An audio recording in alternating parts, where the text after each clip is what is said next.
안녕하십니까, 성형외과 전문의 이재혁입니다.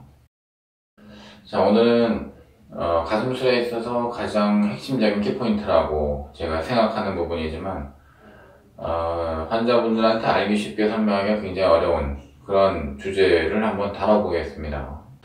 제목은 이제 보형물과 유방 조직 간의 매치 라는 이제 제목인데, 즉 이제 보형물과 유방 조직이 서로 간에 상호작용을 하게 되어 있는데, 한마디로 말하면은 이 보형물이 내 몸에 맞아야지 그게 예쁘고 문제가 안 생긴다라는 그런 주제가 되겠습니다.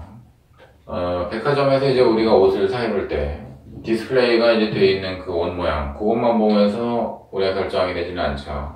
또는 어떤 아주 몸매가 좋은 연예인이 이제 입고서 협찬해서 찍었다는 이제 그 사진을, 그런 사진을 보고서 결정하게 되지는 않습니다. 자, 내가 입었을 때 내 몸에 얼만큼 잘 맞고 내가 입었을 때 얼마나 그 옷이 예쁘냐, 그것이 가장 중요하겠죠. 자, 가슴술에서도 마찬가지입니다.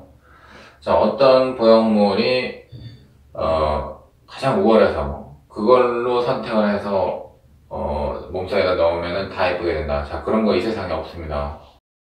그 보형물의 타입과 표면 성질과 또 사이즈, 자, 생긴 모양, 이런 것들이 내 체형상의 결정을 보완해 줄 수 있어야 되고, 나한테 잘 맞아야 되고, 그래야지 부작용도 덜 생기면서 부자연스럽지 않으면서 또 좋은 결과를 얻어낼 수가 있는 것이죠.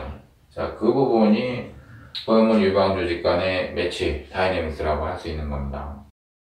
그래서 유방술에 관한 모든 정보들, 이제 인터넷에 많이 돌아다니는 정보들은 어떠한 보형물이 좋다, 자, 이런 정보들만 거의 도배되어 있듯이 돼 있어요. 그리고 이러이러한 수술, 우리 병원에서 하는 이러이러한 수술이 좋다, 자, 그런 얘기들만 쭈루룩 나와 있는데, 사실은 거기서는 이제 로얄로드가 사실은 없어요. 그 환자분의 개인적인, 아주 그 자기만의 특징적인 그런 모양, 그 환자분의 특정한 그런 가슴 형태, 그리고 볼륨, 자, 그거에 잘 매치가 되는 보형물을 어떻게 찾아낼 것이냐, 항상 문제는 거기에 있습니다. 거기가 핵심이고, 그걸 잘 조화를 시켰을 때 수술 결과가 좋은 거죠. 자, 가슴 모양이 사람마다 죄다 틀린데, 자, 예컨대 자, 가슴 모양이 아예 안 잡혀 있는 분들이 있어요. 남잔가? 이런 생각을 이제 하게 되는 그런 분들. 자, 어디서부터 어디까지가 내가 가슴에 윤곽이 있는지도 모르겠고, 이제 발육 자체가 이제 상당히 좀 덜 된 느낌. 자, 이런 분들은 거의 예외 없이 굉장히 마른 체형을 가지고 있어요. 자, 팻도 부족하고 유방 조직도 부족하고 결국은 가슴 모양이 안 잡혀 있는 거죠. 자, 이런 경우에는 가슴을 우리가 이제 부풀려가지고 컵수를 늘리는 것이 물론 목적이고, 어떻게 하면 가슴을 키울까, 어떻게 하면 더 크게 채울까를 생각하겠지만은, 또 하나 생각해야 될 점은 얼마나 유방다운 모양이 되느냐라는 점입니다. 그래서 보형물을 넣어서 가슴을 확대를 하면서 동시에 어떻게 그 가슴을 채워서 가장 아름답게 가슴다운, 유방다운 이제 그런 모양을 만들어낼 것인가, 거기에 이제 굉장히 신경을 써야 됩니다. 결국은 보형물이 얼만큼 빡빡하느냐, 얼만큼 버텨주느냐의 문제가 있고, 잘 버텨주는 보형물은 좀 하드한 느낌의 재를 갖고 있고, 잘 버티지 않는 보형물은 그 젤이 소프트한 느낌을 가지고 있어요. 이게 빡빡할수록 보형물이 이 모양을 유지해줘야 됩니다. 그러면 형태 안정성이라고 하는데, 형태 안정성 보형물이 필요한 경우들이 있어요. 자, 형태 안정성 겔이 있고, 형태 안정성이 별로 심하지 않은 그런 겔이 있어요. 형태 안정성이 강한 겔은 좀 하드합니다. 형태 안정성이 떨어지는 겔들은 좀 소프트해요. 둘 다 이렇게 출시되어가지고 팔리는 이유가 있습니다. 자, 가슴 모양을 보형물에 의존해서 잡아줘야 될 때는 이 보형물을 버텨주지 않으면 안 돼요. 얘네들이 퍼져버리면 모양이 제대로 안 나오겠죠.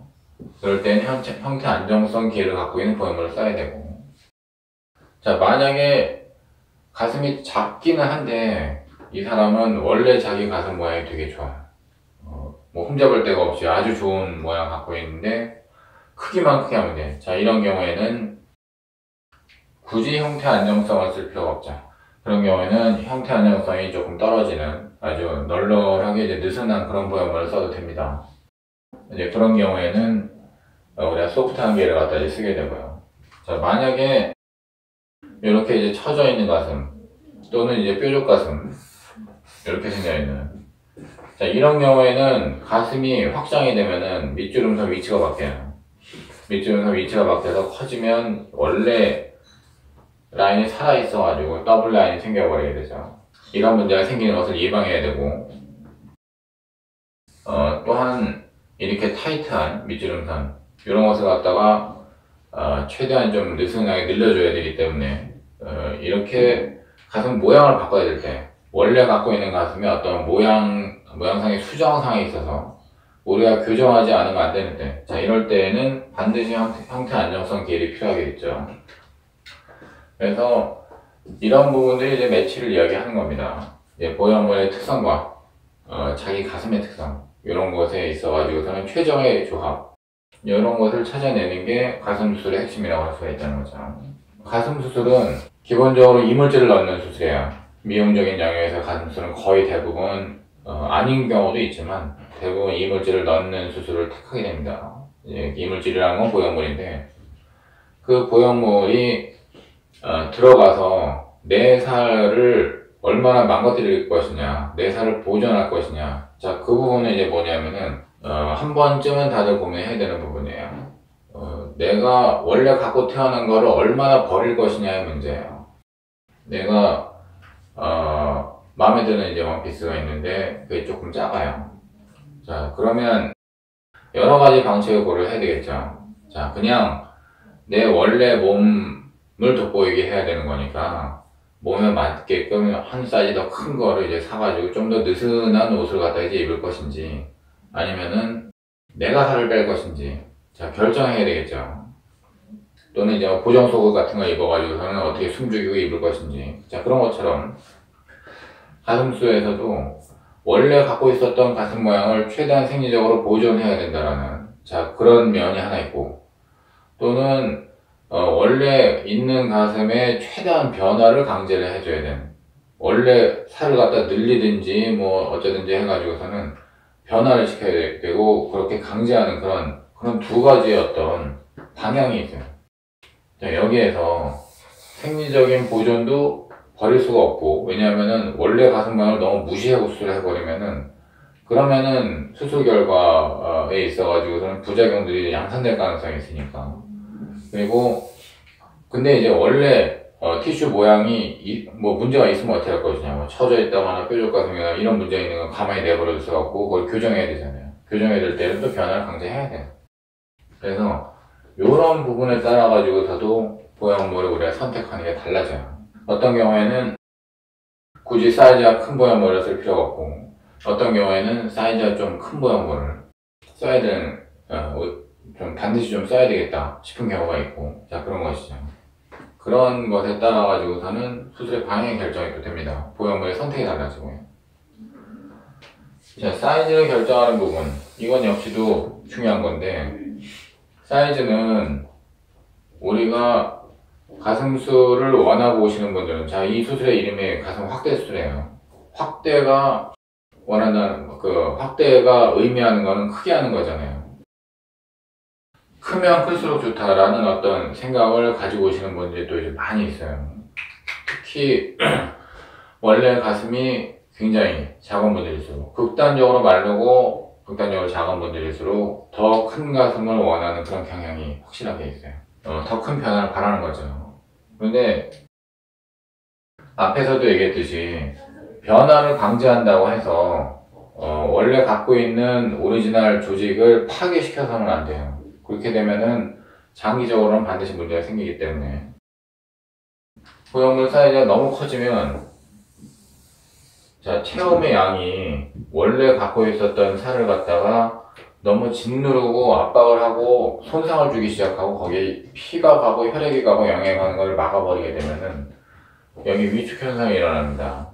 원래 자기 가슴이 한 이만큼, 그리고 보형물이 이만큼 해서 가슴이 이 정도 크기가 돼야 되겠다 생각하고 넣었는데, 수술하고 한 2년 그 정도 지나고 나면은 가슴이 형편없이 줄어 있어요. 처음엔 되게 컸는데. 왜 그러느냐, 이 보형물이 너무 커서 이 살을 압박을 하니까 얘네들이 뭘 받아먹지를 못해서 줄어드는 거예요. 위축 현상이 온 거죠. 스킨도 얇아지고 이 조직 자체의 두께가 또 형편없이 줄어들게 돼요. 그럼 전체적으로 가슴의 컵수가 몇 년 동안 시간이 지나고 계속 줄어들게 돼요. 환자분들이 대부분 왜 그렇게 되는지 몰라요. 근데 처음서부터 그렇게 되는 게 예고되어 있는 경우가 많다는 거죠. 그리고 보형물이 너무 컸을 경우에는 심지어는 이제 여기 늑골이 있는데, 늑골, 요 뼈에 함몰이 오고 흉벽 자체의 변형이 올 수가 있어요. 자, 이것이 사이즈 결정에 있어가지고서 실패했을 때 일어날 수 있는 그런 일이죠. 그러니까 의사나 환자나 어떤 주관적인 욕심,